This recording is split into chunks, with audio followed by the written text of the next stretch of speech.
this with your friends and your groups. And you are with a Mexican Crossing Lines tonight here with Cindy Gomez-Schempp And Duke Gomez-Schempp on 88.1 FM, KPPPLP, Fargo Moorhead, where we are adding local color to your airwaves. You can also find all of our other shows at kpppfm.com. Tonight, I was going to have an interview with Oscar El Blue Ramirez, and I was on the phone with him earlier today. We were talking about what we were going to cover on today's show. And just before the show started, he told me that he broke down on the highway in the fast lane. So I'm a little bit worried for him right now.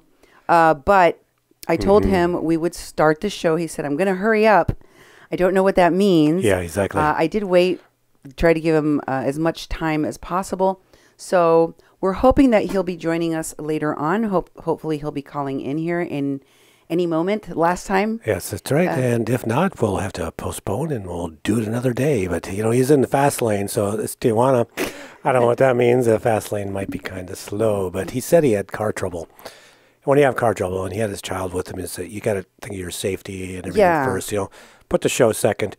We'll do a show another day. But in the middle of us talking tonight, if he calls in, that would be great.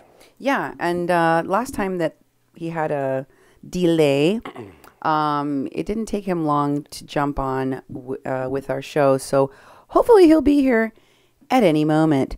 Thanks to all of the people who are joining us in the Fargo-Moorhead region and all over the country. That's right. Got people watching from California tonight, from Omaha, Nebraska, Michigan, New York, Tennessee, all over. And we are also, as I said, available on kpppfm.com. I want to thank all of the hardworking people in America and in Mexico. Mexico, muchas gracias a todos los que me han mandado información. I've been getting information from folks, not just Oscar, but other people from Mexico and the United States and even Canada about the work that we're doing here, talking about the border, talking about the caravans.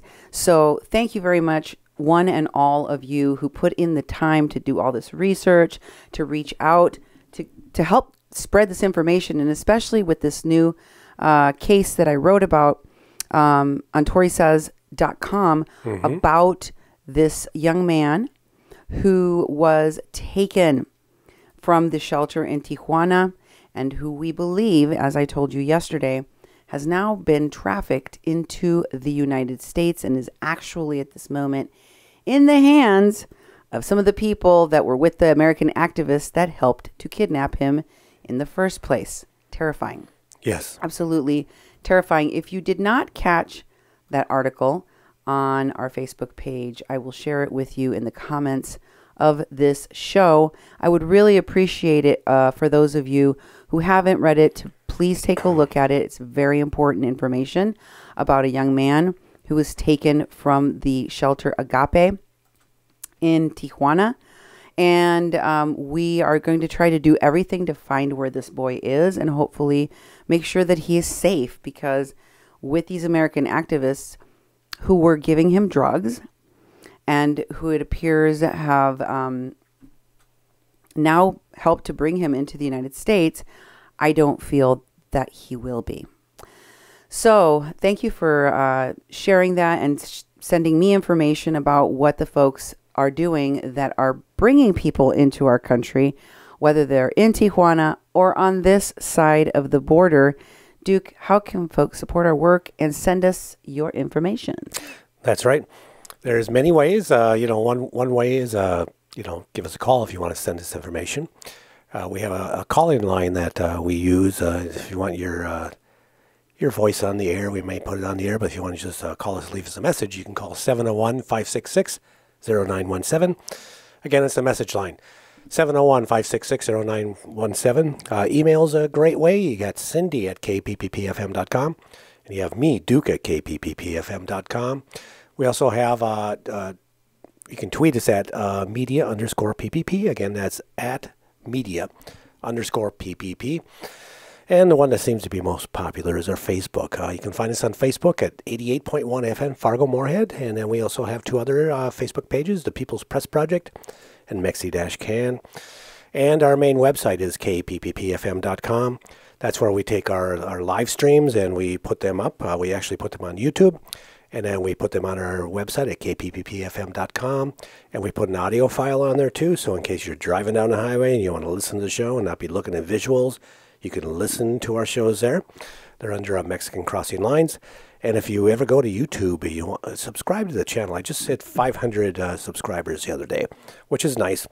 It's Duke1517. Again, that's Duke1517 on YouTube. The more subscribers we get, the more people can see it that aren't on Facebook. It's also high definition video, so it actually looks pretty good. You can go there. But go back to kpppfm.com. Read about the different projects we're doing and the different shows we have. We do broadcast in the Fargo-Moorhead community. We're up here in North Dakota, Minnesota. Right now there's snow up to my eyeballs outside, and it snowed again today. It's March 1st, and the Dairy Queen opened, and people are out there eating ice cream cones. This is what Minnesotans and North Dakotans do. They eat ice cream out in sub-zero temperatures. Actually, it's above zero, about 10 above, but the ice cream won't melt. You can eat it just fine. We're kind of crazy up here. We hope that we actually have a spring thaw and a spring and a summer again. It doesn't feel like we are. But anyways, you can find more information about us at kpppfm.com. We broadcast over this tundra. It's nice and flat, and it's iced up, so our signal goes a long way, even though we're a low-power FM. We reach over 165,000 people. We're supported by people in the community because we are a nonprofit, non-commercial, community-run radio station.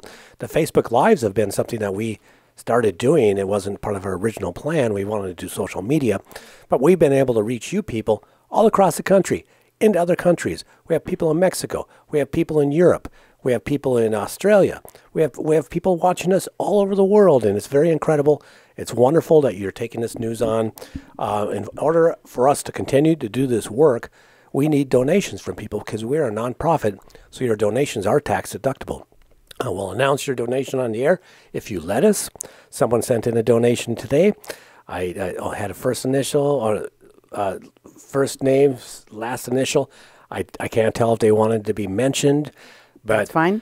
But thank you. But thank you very much. It was a $100 donation, support. And that support is just wonderful. It helps us pay the bills that keep us on the air. Mm-hmm. And whenever you make a donation, when we get one in the mail, I have to mail you back a receipt. But if you make one online, go to kpppfm.com/donate, or just go to kpppfm.com, look for the donate tab on the webpage. You can read a little more about us and do the click and make a donation, and I'll send you immediately a receipt, acknowledgement of your donation, and you can use it for your tax receipt right there. So thank you very much for the support. It's wonderful when we find people all over the country who support us, and locally. Those locally, we've had local people make donations, and their names are on the air. We put your name on the air on the radio locally, too. Mm-hmm. So the latest one that Joe's name is being mentioned on the air right now. Cool. And this next person that we just received a donation today, I'll put that person's name on the air too. So if you want to be on the air, make a donation, and thank you very much. I really want to thank the people that support us financially and the people that are doing a lot of research and work. Honestly, I don't think we could do this stuff without you. And for those of you who've been watching me for years now, you know that we have been exposing people who are taking advantage of one crisis or another, of an issue that a lot of people care about. And for me, it started here in North Dakota during the fight against the Dakota Access Pipeline, where there was an encampment that lasted over a year. During that time, I discovered that there were people there that claimed to be protectors of the sovereignty of Indigenous people, claimed to be protectors of the vulnerable, claimed to be protectors of women. And then when it came down to it, they were working in tandem to frame an innocent Oglala Lakota woman named Kathleen Bennett to take away her mother, kidnap her mother, 82-year-old mother, away from her, and who allowed this woman to remain in jail for 6 months, many of them working diligently to discredit my reporting so that they could see an innocent woman rot in jail and let her mother die in a hospital.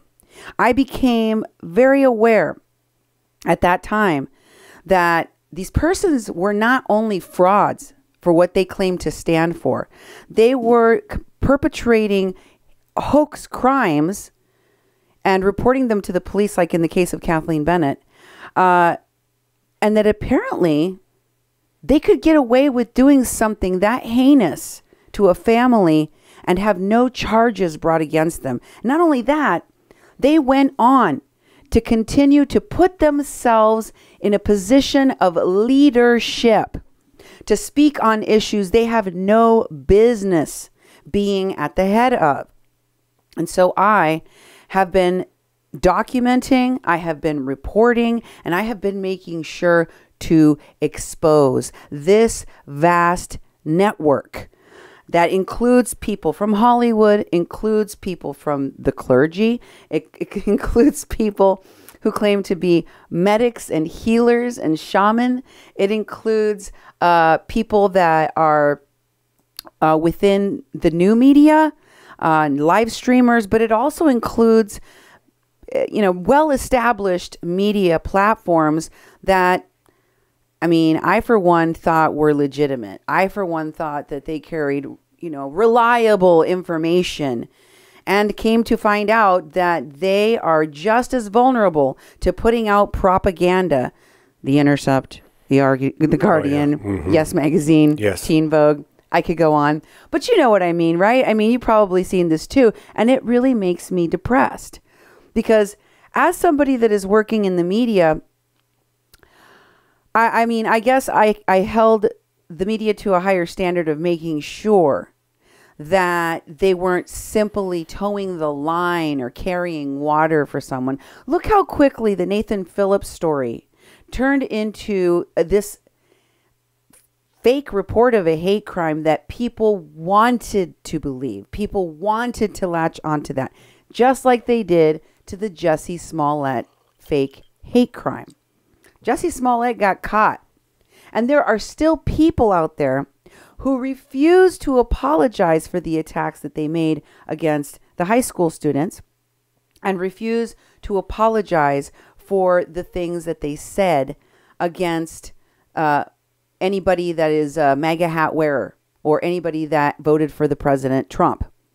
So we really live in a society at this point that lives and dies based on a red hat or based on whether you're Republican or Democrat. I don't think it used to be that way, Duke. I don't remember a time where if you just said that you voted for so-and-so, that meant that people called you a Nazi and tried to disown you or refuse to listen to anything you had to say. We can't even talk to each other in this country anymore about important issues. No, that's true. And, one of the things that's happened is that I'm not a real political wonk. I haven't been. I used to do that stuff. I used to spend a lot of time analyzing things. But politics have changed a lot, and a lot of it has to do with the media. Mm-hmm. The thing is that, they raise so much money to do these campaigns, millions and millions and millions of dollars. I'm always very, very surprised at how much money is spent on presidential and local, statewide and even local campaigns. So much money is spent, and what does it go to? It goes to advertising. Yeah. The mainstream media has basically made a show of, political campaigns that they need, millions and millions and millions of dollars to win because their name gets out there in the media and the media spin. So the media has been basically, the for-profit media has been basically making bank on politics. And it trickles down to, people's values because we don't get together as communities to really discuss political issues. We get together for rallies. We get together for newscasts. And that's kind of what's been driving the machine. So we're very polarized because we really don't have an avenue to really discuss political issues. And we think we live in a democracy, and we're far from it. Angie Marie says, I learned years ago my son was overseas. He told me never to believe what is on the news. Just let me call and tell you what is going on. And that was almost 10 years ago. I think it's gotten a lot worse. Yeah, it has. I think it has gotten really, really bad to the point where people are not just ready to believe in a hoax like what happened with Jussie Smollett or what happened with Nathan Phillips or what happened with Kathleen Bennett.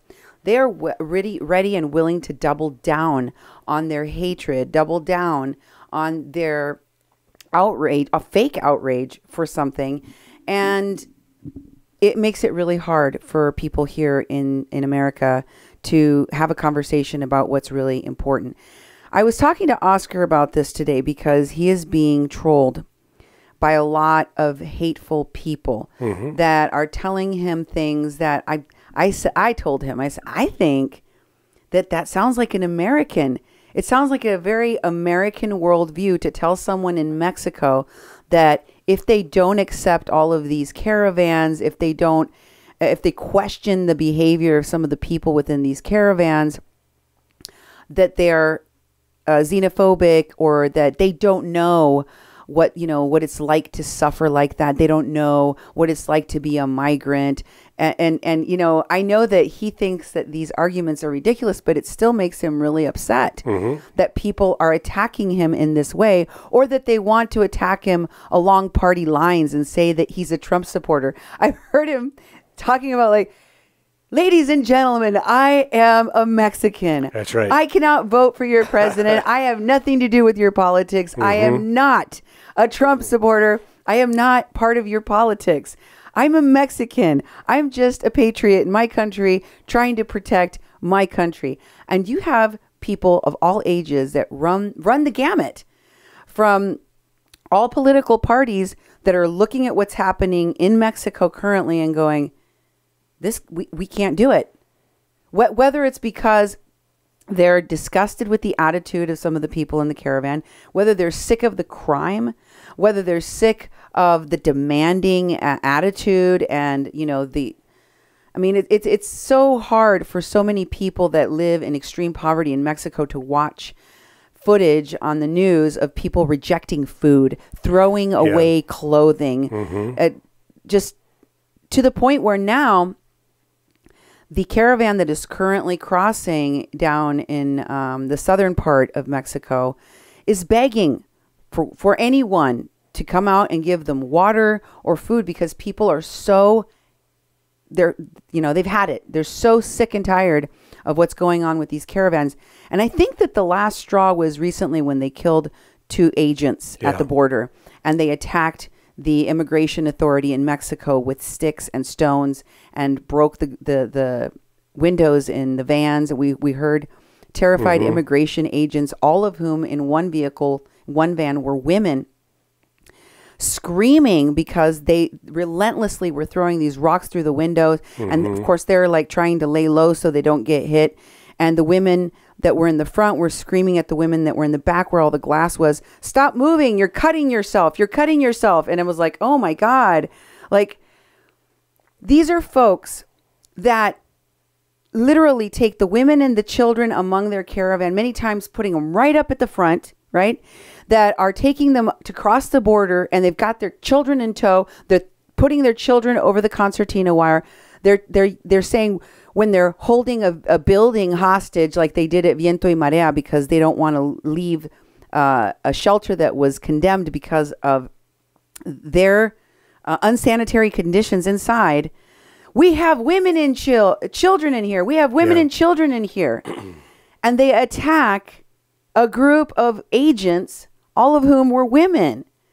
And most of the people that were throwing the rock, I don't remember seeing any women throwing rocks. It was all men attacking, able-bodied, strong men that were attacking these women who had to run away. I think that those are the things that finally made even the Mexicans that are in Mexico saying, we've got to help these folks.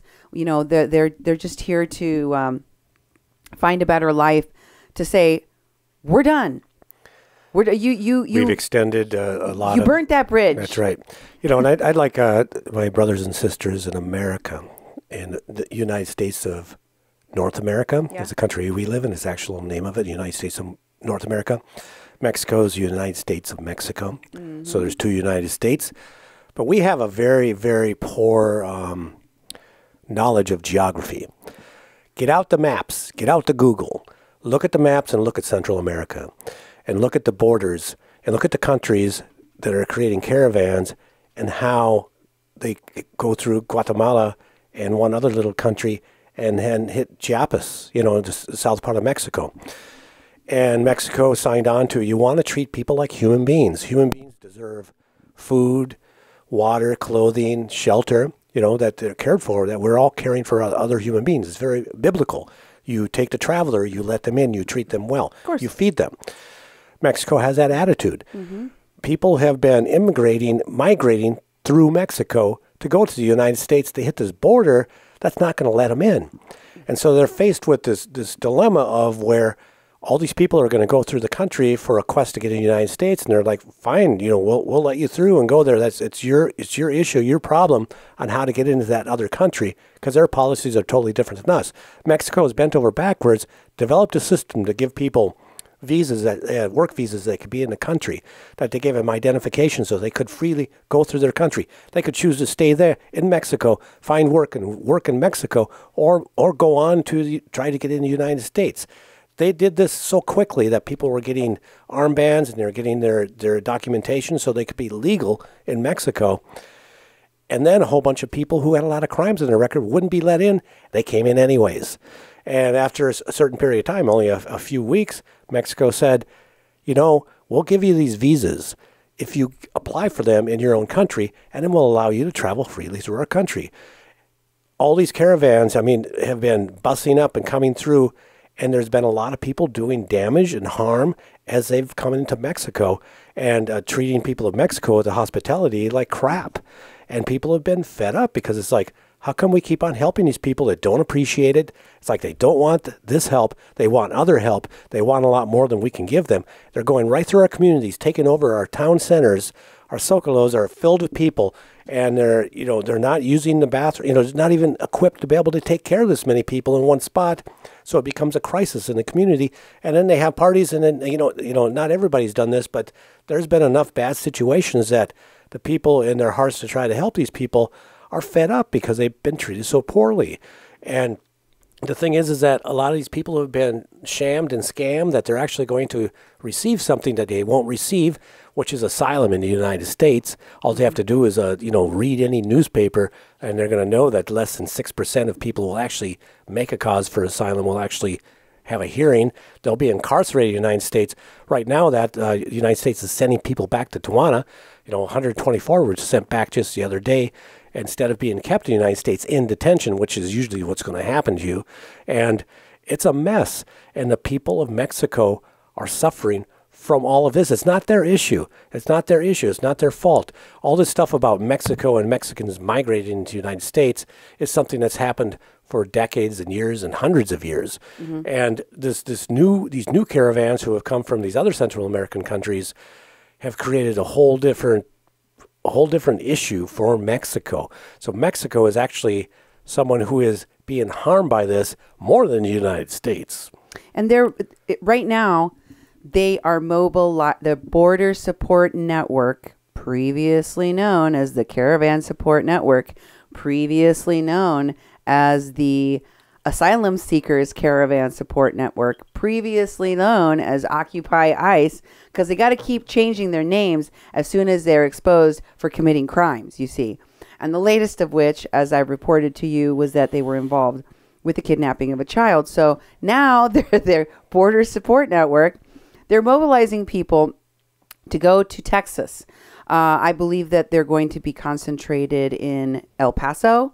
There's probably a lot of people that are crossing in El Paso right now. So they're getting their camps ready of activists that are going to be there to protect the caravan goers. Because you see, the shelters are not going to be able to deal with all of these people. Mm-hmm. And they're counting on that because they're the ones organizing these caravans to bottleneck the system. They're trying to break it by bottlenecking the system with so many people coming in.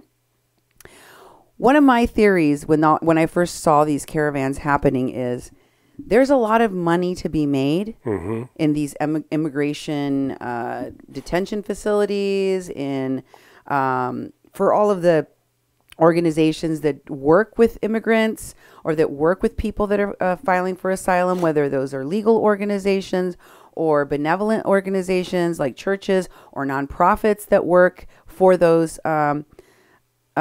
people.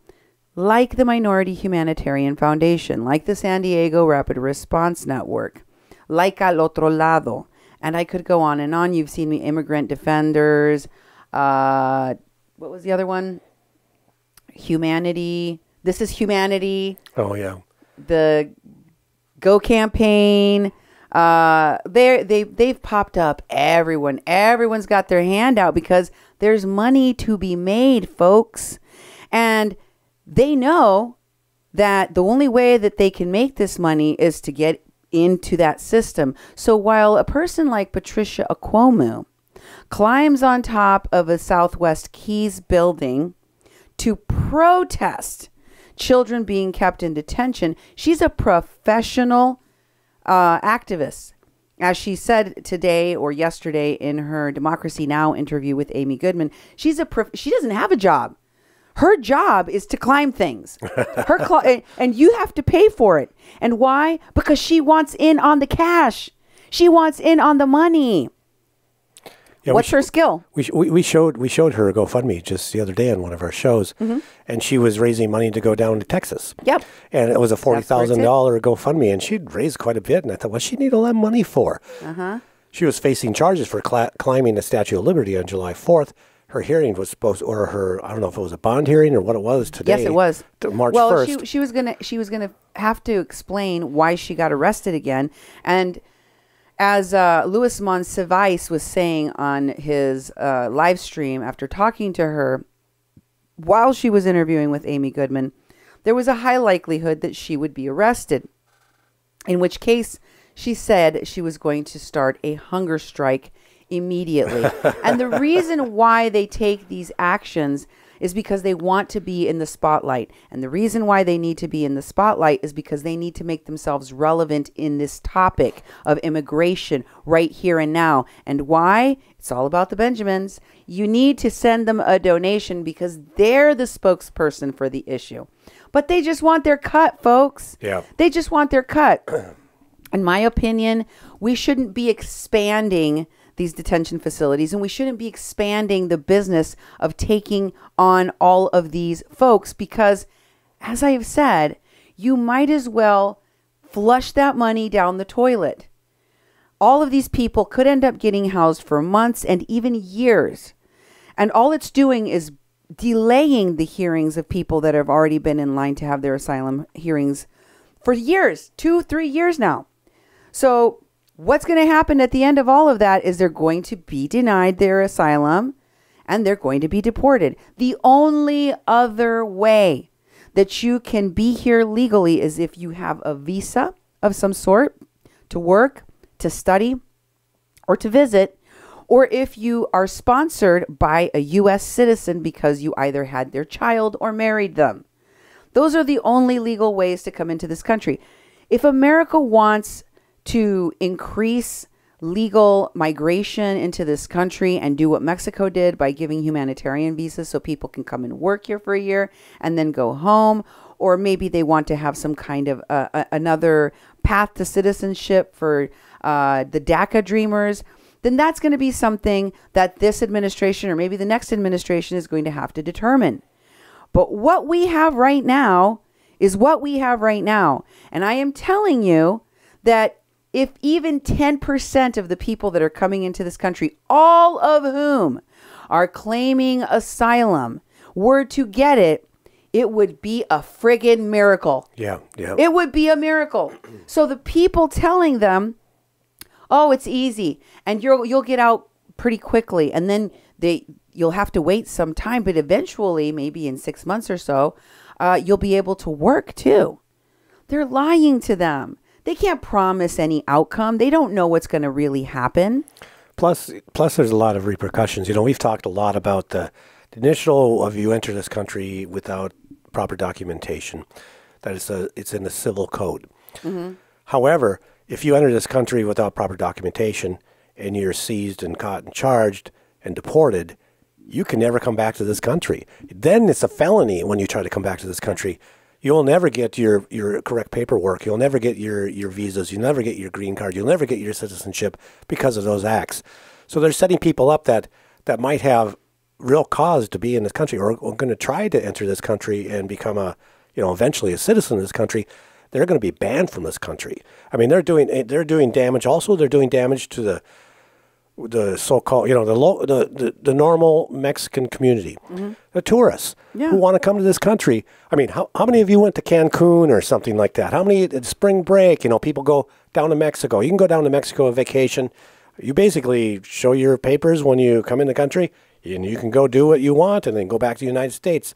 There's so many people in Mexico, they won't even let them be a tourist in Mexico.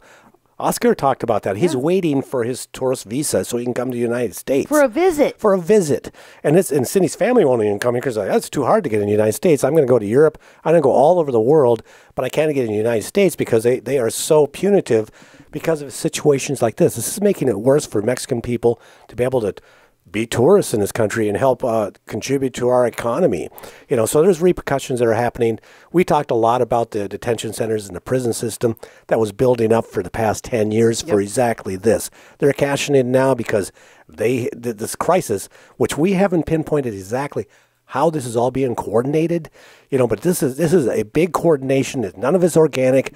This is serving so many purposes and so many people. And I like to talk about this money thing a little bit too with the Somi-Sec, right? The Somi-Sec or Yauli camp. Yes. Because they have two camps now. Okay. Yauli and the Somi-Sec. Basically, they're two camps in Texas. They're protest camps. They're trying to give them indigenous names so they sound like they have the moral authority to do the shenanigans that they're doing down there.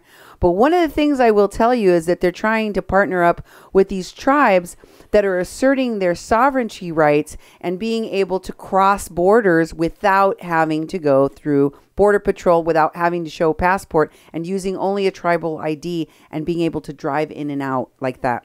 And what that smells like to me is an operation to bring in people illegally. Especially since these camps are being set up by not those people, but these so-called activists, these activists who are creating this.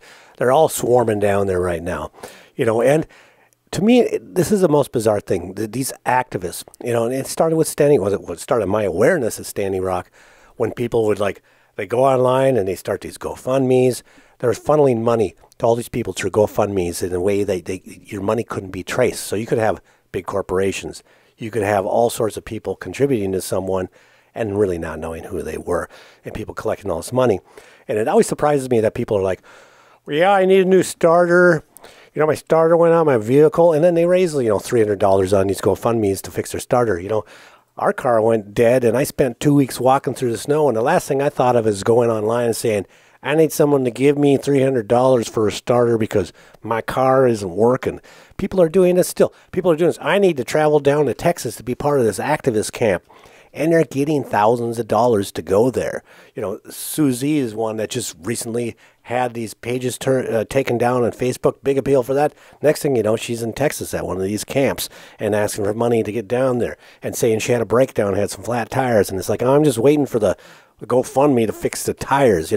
Things happen to people when they travel. If you don't have enough money to go someplace, save up or try to raise it somehow.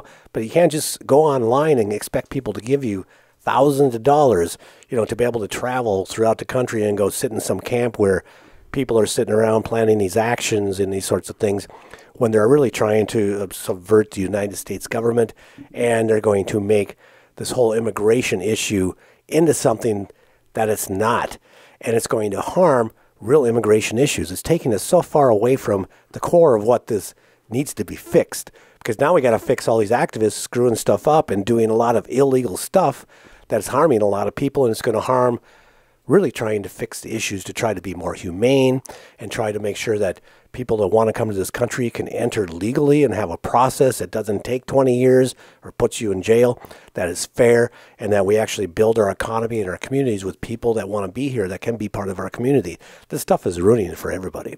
Now, I wanted to share with you that recent arrivals at the Somi-Sec camp in Texas include Susie Desba, a.k.a. Vanessa Dundon, one of the water protectors, as she calls herself, from Standing Rock, that had an injury that occurred the night of November 20th of 2016 when the police faced off against activists, and many of them received or sustained pretty serious injuries like Susie Desba.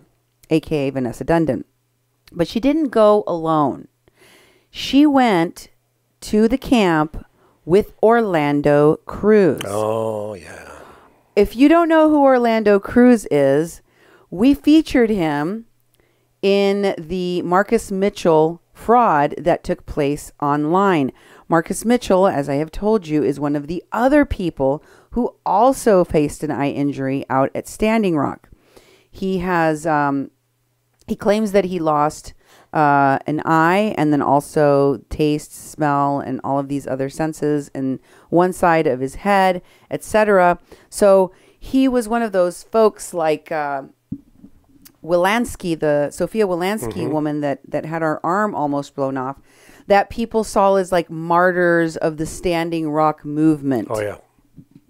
And when Marcus Mitchell went online to tell people that he had gotten shot, it went viral all over the internet, and the people that were promoting helping him wanted you to Western Union him, like Joy Braun of the Indigenous Environmental Network.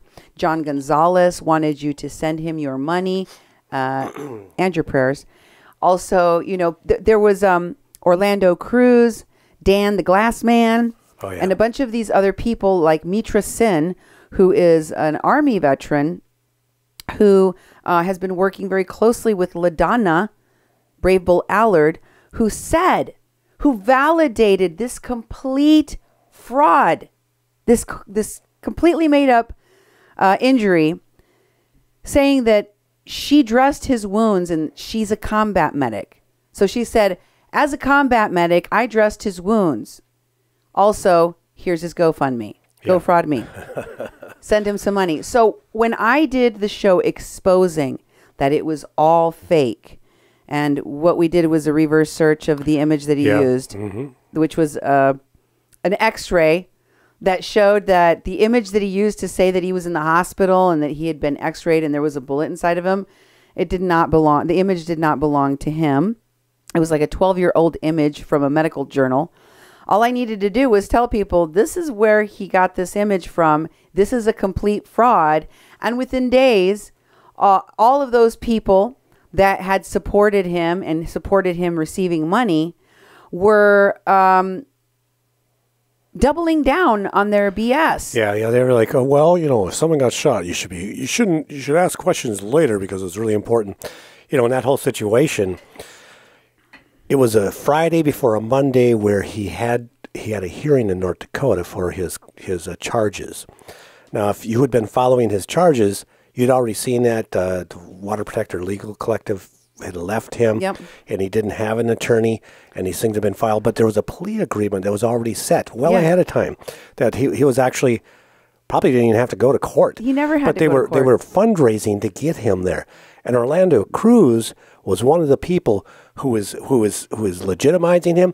Said that he changed he dressed his wounds right there in his bathroom because he came and stayed with them. It was all lies. And when he was caught lying about this, he just went, well, I guess if it wasn't true, you know, he's still a brother water protector. But these are the water protectors who have been doing the scams. Whenever a water protector comes up, boy, my hairs go up. I'm like, whoa, what's a water protector doing with this? Because they're cashing in on the status of being water protectors. So Orlando Cruz is with Susie in Texas today. They showed up together, and he's doing his fake drumming stuff there. And, you know, and they're jumping around in this new camp. The new Standing Rock is on the border of Texas and Mexico now, I guess. These people are criminals. They are. They've defrauded people online, in person. They're down. They're down to commit crimes. Louis Monsiváis is down to commit crimes. Many of them have extensive criminal records. And Monsiváis was making videos saying he knows the best places to cross. And his family, he has a business, a money-making business, being a coyote with his family. They cross people illegally into the United States. He knows all the best spots. He's working with this Patricia Okwomu person. They're all going to congregate together at some point, just like they did at Standing Rock. And they are all working together, believe me. And The most recent post in the Border Support Network is one by Laura Christina Livingston-Berger. Oh, yes. Yes. Lolly B, as she calls herself, or Lolly B Healing. Now, you may recall that Lolly recently in Tijuana, I think she popped out of Tijuana, came to the United States to buy a car, and then went back. Who knows what she took back in with her. Yeah, that's right. But car with false bottoms. Yeah, I know that she was making videos because she speaks Spanish, not very well, but she thinks she's a really fluent speaker. And she was talking about the unaccompanied minors. And in her tearful videos about the unaccompanied minors, she begged you to send her money because she needs to help them and someone has to help them. And of course, she's the right person to do it. Her and Jake Lee, the other individual in the video, I think he's transgender, and he also works with these transgender and gay caravans that they put front and center because they know they can make a lot of money off of them. That is one of the reasons why they put these vulnerable populations up front, take pictures with them, and they're like, GoFundMe, because they know that it pulls on people's heartstrings to see a vulnerable individual, such as Javi, who had Down syndrome, or the little girl that that was in a wheelchair because she has, I believe she had cerebral palsy, or that's what they claim she had. It's disgusting, not because they're exploiting these people merely, but because they are exposing them to so much danger. And if the story of the boy Carlos, who it appears, we don't have verification yet, may have now been trafficked into the United States, doesn't illustrate the kind of danger that these folks put vulnerable people in, I don't know what can. I don't know what can for you. I have seen it time and time and time again in the cases where these folks, this network of people, are involved in crimes like the one that they did to Kathleen Bennett, in crimes of kidnapping, rape, assault, fraud. I mean, the lists go on, and I am sure they're going to add trafficking to it now, including the trafficking of children. And it's pretty terrifying to realize that somebody like Lolly B, who's in Tijuana right now, I'm sure, again, or is heading there at this very moment, are working with this group, Al Otro Lado, who are also exploiting the caravan in their own way. And at the same time, as she is putting up articles on the Border Support Network about how many children are held in detention centers that are minors or even infants.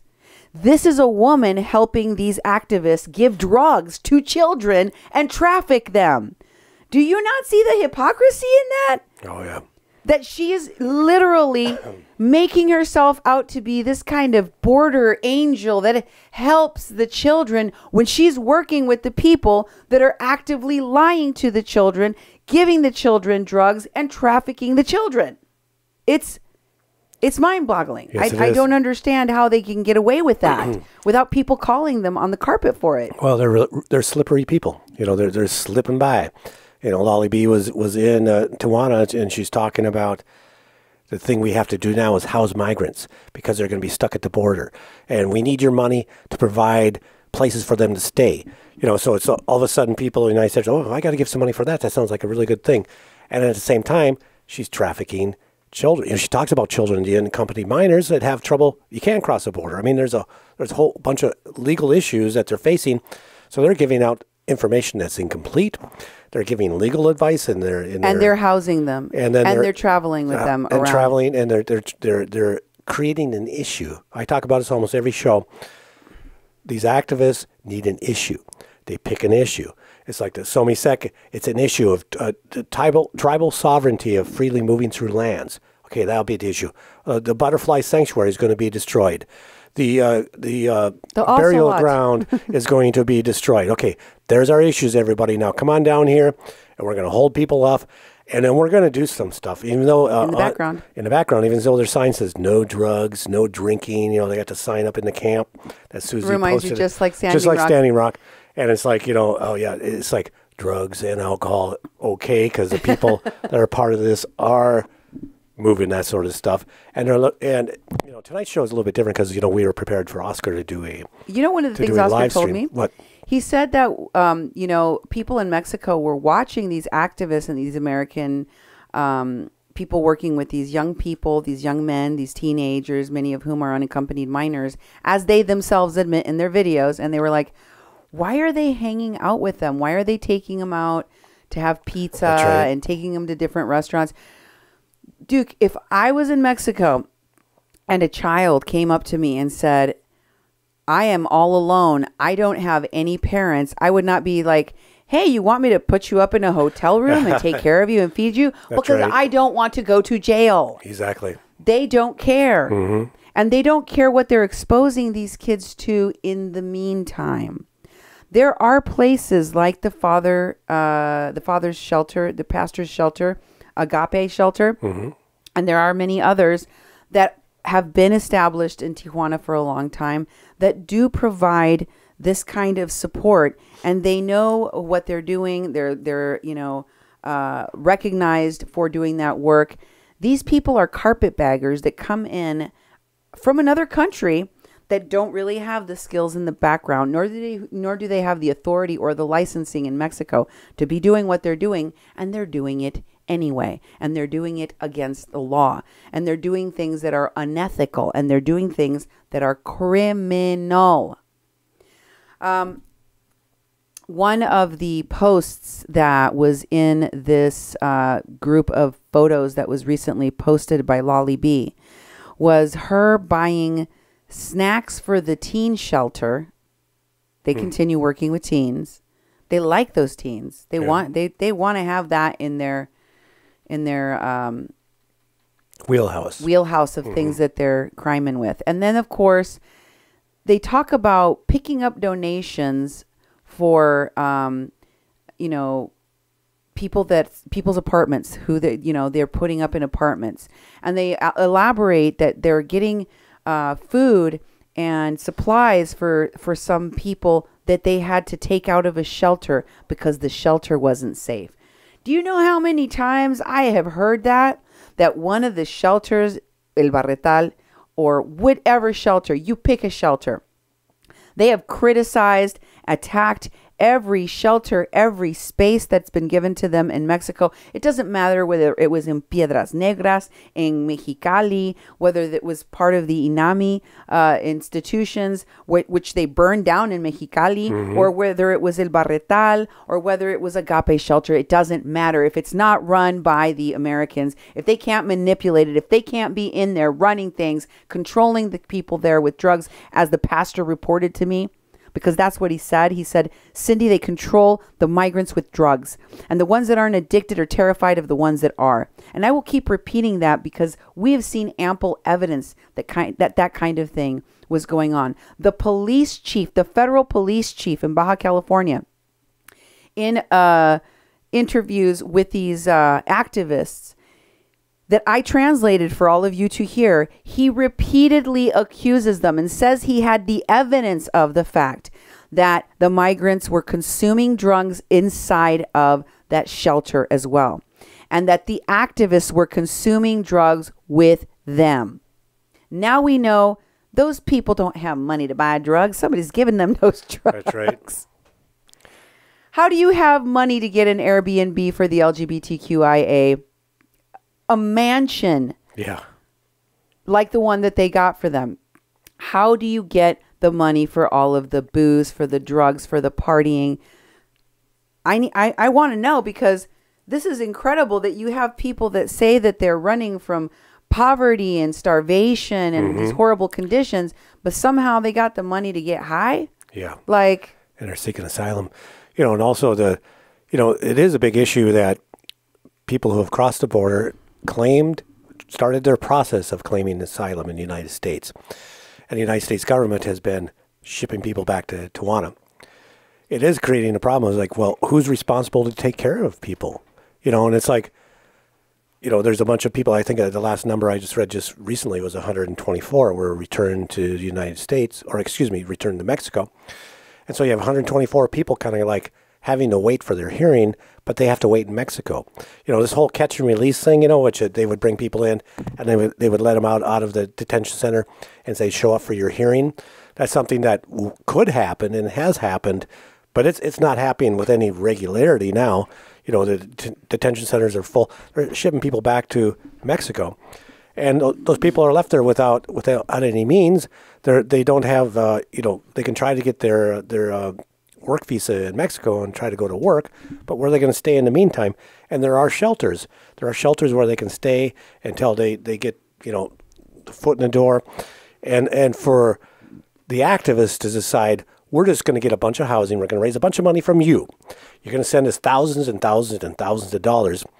I can get an Airbnb for $15 a night that has 2 bedrooms along the ocean side in Tijuana. I was looking at the Airbnbs. Jesus. I thought, well, how much is it going to cost? And they go up. They're very expensive.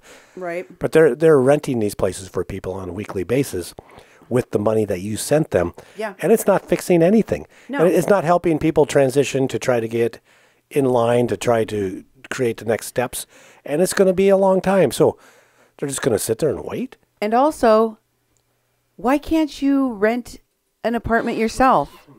Why is American dollars funding the rental of these apartments in Tijuana, or rooms or whatever they are in Tijuana, for people that are able-bodied? And why can't they work on their own? I mean, it seems to be like they should be able to use their work visa or get a work visa because they were being offered. Well, part of it, if you're coming to the United States to create asylum, or you're coming to create asylum and then not work, every person I think I've seen interviewed is that one of the things that I'm seeking work. I'm seeking better opportunities than in my country, and there's better opportunities in the United States.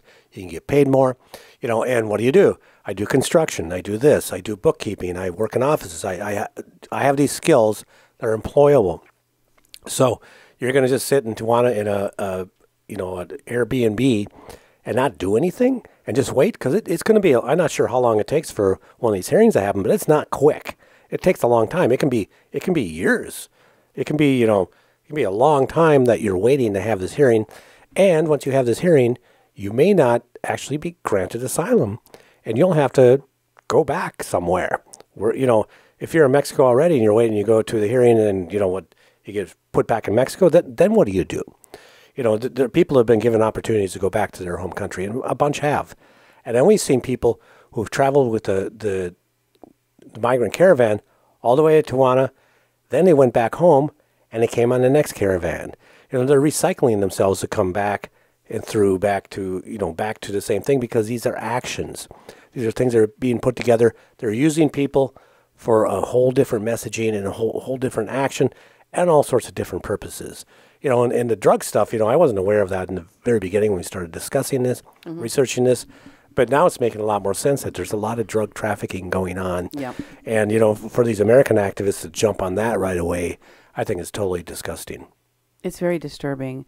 I also saw that, Vivian Farmery, one of the moderators or administrators, one of the main people on that Border Support Network page, was posting about how she is taking off and going to Tijuana. So that I told Oscar about it. I'm like, watch out, because here they come. Oh yeah, they're headed back, as he was telling me.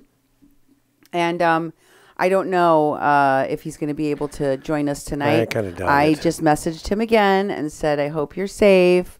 I don't feel the need to respond right now if you're driving or whatever, because, we'll be on for a little bit longer yet. So if you want to join us, just Skype us and we'll be there. Mm-hmm. He did say he was going to try to be here as soon as possible. He had car trouble, and he was stuck with his car broken down in the fast lane on the highway.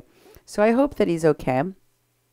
But he was telling me that the number of people from the caravan in Tijuana proper were dwindling. Dwindling. The numbers were going down. In fact, he told me he does not believe that Alfredo, I always get his name wrong, Alfredo Guerrero Ulloa, the guy with terrorist past, and likely he's a terrorist. Come on. That guy is no longer, he believes that he's left town. Oh, really? Yep, he is. And he says he's just, he's just so greedy. He's constantly demanding money, and he wants money, money, money for the people that remain in Tijuana, for himself, more likely than not.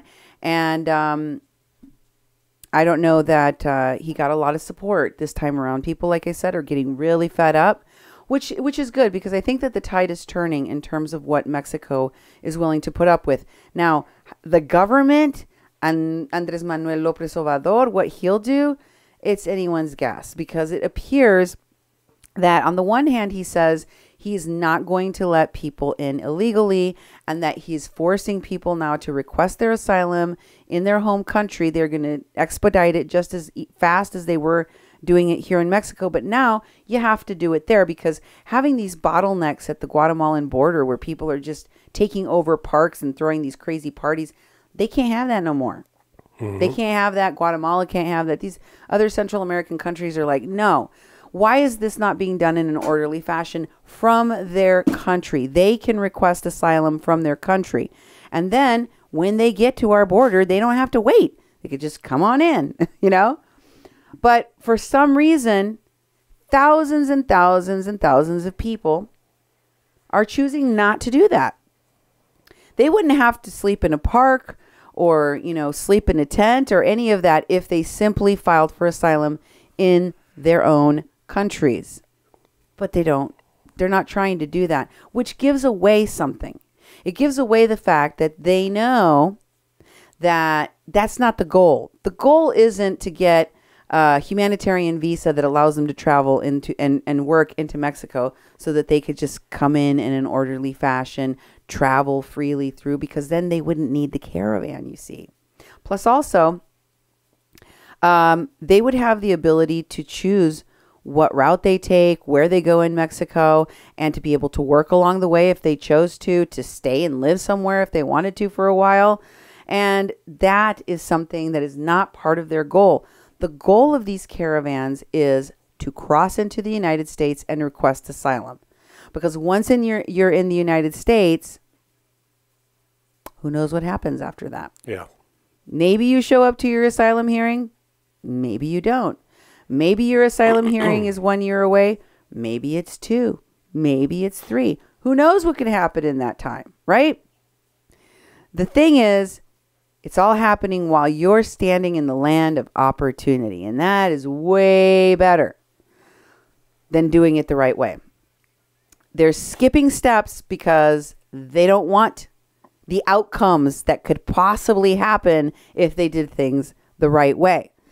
And the people that are organizing these caravans don't want that either. In fact, as soon as people in this caravan that we saw go through Tijuana originally realized that these activists were full of crap, they couldn't deliver on their promises, and they were sitting there sleeping in a poo and pee infested street in a wet tent, they went, I have a humanitarian visa to go get. Yeah. I'm going to go get an apartment and a job. I'm not going to listen to these yahoos anymore. And thousands of them took off. They couldn't control them. And in fact, I told you this, and I'm sure that Oscar El Blue Ramirez told you this too on his cast, because I heard him say it more than once. And the pastor from the Agape Church said it to me as well. He said the majority of the people that were resisting on that street, that were resisting inside of that Viento y Maria shelter, had problems. And by problems, he meant drug addictions. They needed to use, or they had problems following the rules. Emotional problems, behavioral problems. But the thing is, that's why they were there. Because they couldn't hack it over at El Barretal. El Barretal had rules, like most shelters anywhere in the world. Whether it's in Mexico or in the United States, there's rules about what time you get in, rules about what time you leave. You have to tell people if you're leaving. You have to tell people when you're coming back. You can't come back later. They're not going to let you in, right? You can't come in with contraband. You can't show up drunk. You can't bring your friends. There's rules, right? And these people complain constantly. that if you take away, if there's rules, you're taking away their autonomy. You're taking away their human rights. If these people cannot follow the rules of a friggin' shelter, you think they're going to follow the rules, the laws of this country? Think again. Mm-hmm. Think again. Because I don't think it's going to happen. What do you think? I think that one, there's a piece that I'm still trying to figure out because, people are being told this is what's going to happen. And they're being provided transportation across several countries and many, many, many miles and many, many trips. And people are walking. Some people are walking. They ain't walking that much. Look at their shoes. And they're being promised that they can actually jump into this country and do this thing. It doesn't make any sense to me that that's their end goal. That all of a sudden, what have they been told that once you cross the United States, what you get? I mean, what are they promising them? Well, they're being promised things like, I don't know. It's like, why do we know some things? Yep. Well, because they've been told to get sponsorships. Oh yeah. They're gonna be set up in a house that has a pool, their own guest room. They're gonna be able to lounge around, and just take it easy. And they're going to be able to get a job for these rich people and take care of their yard and clean their house. And they're going to make lots of money and be able to send it home to their family. It's like, no, it's hard. It's hard work. I mean, the people I've seen that have come into this country are doing these jobs that are really brutally hard. I mean, I used to do I used to do shingling. I used to do siding. I used to do construction. Those are tough jobs. And, and I was a young man at the time. And it's like, it was like, it wears your body out fast. I thought I can't do this for the rest of my life because my body is going to fall apart from this hard work. These are the sorts of jobs that people are getting and doing concrete work and it's stuff that's so stressful and it just wears on your body every day. They're wanting to come here and do that, and make a better wage. I mean, that's commendable because those are jobs that need to be done. Sure. They're crossing in wintertime. Construction business is like not happening right now. This is going to be a spring and a summer thing.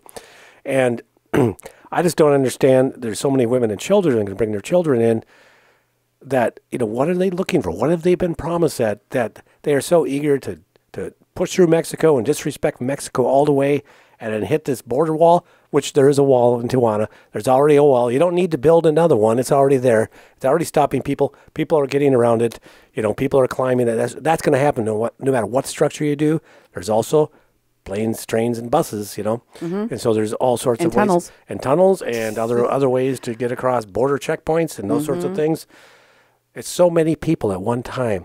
It's just confusing that they all have this mantra that they keep on talking about that I just want to go to the United States and work. To me, it's like, you don't look like that's what you're seeking. I don't know what it is you're looking for. Well, what if they said, we were promised we were going to have posh living arrangement over there and people were going to take care of us and sponsor us and, help us achieve our dream of running a business or doing this. Well, GoFundMe for every migrant. Yes, that's what it is. Yeah. I mean, if they said well, I really don't want to work or, I remember watching Ibrahim Aros. Mm-hmm. He was at Multimedios then. I think he's working for another larger chain now. Okay. And he was interviewing these two guys at the Tijuana Playas, right? I remember that, yeah.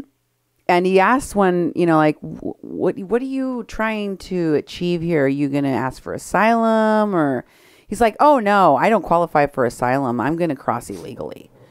And he goes, oh, you don't even qualify for asylum? He says, no. I committed crimes back in my home country, so I'm wanted there. And, first Ibrahim asks him, he says, well, what if you manage to cross over into the United States and they capture you and they put you into a detention center? Because, that's very likely to happen to you. He goes, that's cool. If I go back to my country, I'm wanted there. They'll put me in jail, and the jails are nicer up here. I could sit in a jail up here for a year, do some time. I've already been in an American jail before. It's pretty neat. And I was just like, holy crap. Yeah. This guy, he's been in jail in the U.S. He's wanted in his own country. He has no idea of trying to get asylum. He never intended to get asylum. He just wanted to get into the United States. And that's exactly the kind of people we don't need trying to get into the United States. But Are the people in this caravan, are the people that are organizing and funding this caravan screening people? No. In fact, they don't want anybody identified. They want to protect their identities. And that's not fair to Mexico, and it's definitely not fair to us here in the United States. But this post I saw between Lolly B, Laura Livingston Berger, and Vivian Farmery, the person that's going to Tijuana to meet up with her right now. They're working on getting funding the LGBTQIA shelter, the Arcoiris shelter. And Vivian Farmery has put up a GoFundMe right now that has raised already, I think they just put this out today, $356 out of $5,000 that they have set as a goal for the new LGBT group within Caravan 3, which is arriving in Tijuana immediately. They've come from Honduras, El Salvador, Guatemala, and Nicaragua. And I realized she also had donated and commented on the previous LGBTQIA Caravan fundraiser, which, according to the GoFundMe site, has already raised $4,385 of its $8,000 goal, as well as the one by Lolly B, Kei Kurimoto, Jake Lee, that included those migrants in the picture that they took. That picture that they took for this fundraiser, they took it at Pastor Agape's shelter. Really? They took that picture at his shelter. They posted it on social media, and they walked around the shelter. Remember, Lolly B and Doug McLean, all these people were walking around doing live streams. Jake Lee was doing live streams talking to people, and they were posting their pictures saying, we're raising money for these folks. She gave to that one too, and they raised $2,625 of their $5,000 goal on that. So, I mean, obviously they have a lot of support. And what they were posting and commenting on in that Lolly B post in Border Support Network, or on her page, excuse me, was about Al Otro Lado.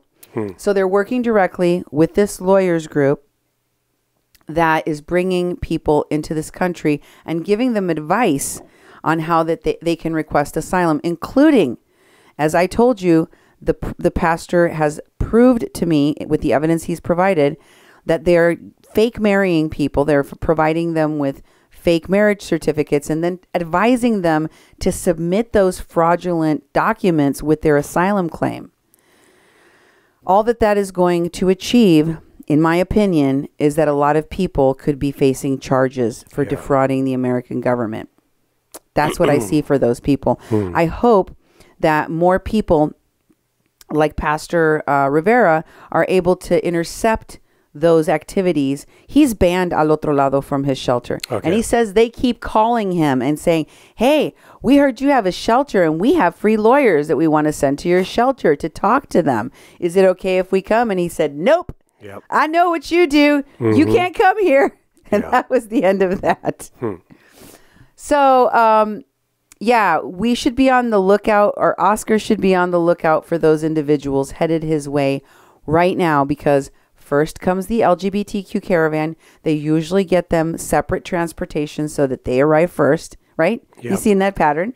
And the next thing is that there is going to be more of the other caravan goers. Meanwhile, one of the lawyers of the Water Protector Legal Collective, one of the lawyers that traveled all throughout Europe with a lot of the women, many of whom were involved in that same lawsuit against Donald Trump, the Sarah Jumping Eagle versus Trump lawsuit that never came to fruition. Headed by fake lawyer Red Wolf Pope, who was actually just a rapist in native garb. He wasn't even native, he's Chinese. That Michelle Cook, who was part of that fraud lawsuit and was part of all of this divesting, she's now at this same Yalui Somisek camp thing that they're doing. And there is going to be a concert DJ'd by one of the co-kidnappers in the Kathleen Bennett case. All of the frauds, phonies, and criminals are coming together in Texas right now. Yes. So that's my warning to folks that are looking to, where is the action happening? It's going to happen right now in Texas. And I think something is revving up in Tijuana, much to, the sadness of Oscar, because I told him that before our show today. And I said, he goes, everything's getting quieter here. We're getting some people from Africa and from other countries, not really as much from Honduras and Central America now. And I said, well, they'll be there soon because the frauds are going down there. So I expect that these caravans will be heading in your direction as well. Mm-hmm.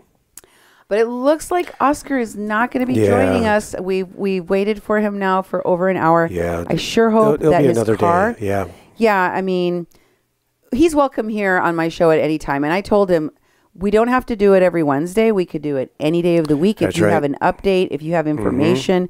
He also reported to me that a Mexican was beaten down in Chiapas and left with 2 hematomas in his head. Oh, wow. Pretty seriously beaten by members of the caravan. Of course, I'll wait for him to give you all of the details of what he was going to report on my show today. But we will have him on very soon to update you on what's been happening in Tijuana and throughout Mexico with these caravans. Thank you for being with us tonight for my border update here on A Mexican Crossing Lines with your host, Cindy Gomez-Schempp. And Duke Gomez-Schempp. You're listening to 88.1 FM, KPPPLP, Fargo Moorhead, where we are adding local color to your airwaves. And as always, good night. Buenas noches.